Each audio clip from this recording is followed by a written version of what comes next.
في العشر الأواخر من رمضان، وفي المدينة التي لا تكف عصابة صالح والحوثي عن مهاجمتها، لا يمر يوم إلا ويسقط بريء بقذائفها، ولا يسدل الليل إلا وقد ارتكبت جريمة.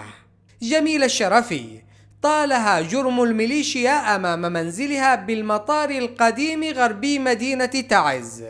إلى منزل جارنا، وقعدت فوق العجوزة هذه جميلة مرة الغولاني، وثم أتيت أنا وهي الدم ينزف، والقذيفة قالت يا من قبل هان يا من ثبت الضني. هم الذي قتلوا الحوثة، ما حد شق ولا غيرهم.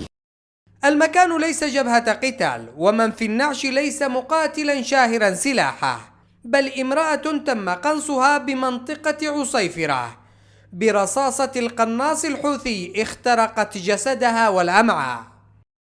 الانتهاكات والجرائم بحق المدنيين وخاصة النساء التي يرتكبها المتمردون بتعز لا تتوقف بمرور الوقت، فهم يحملون مهمة القتل على عاتقهم بأمر السيد. والله قنصنا بالفكة هذه وهي طالعة من البيت حقه وخارجت قبل أذان المغرب، ولكن الآن القناص مستمر يضرب قصف عشوائي لهنا، إن كان مواطن لا مسلح ولا أي واحد ضرب عليه.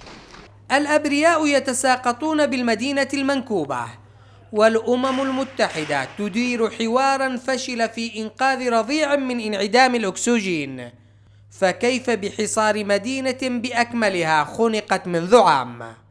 من هذا المعبر ينفذ المواطن باحتياجاته، فما يعود إلا محمولا على الأكتاف وبالكفن الأبيض، وكأن القناص الحوثي أقسم بأن يرتكب جريمة بحقه، وقد فعلها أكثر من مرة.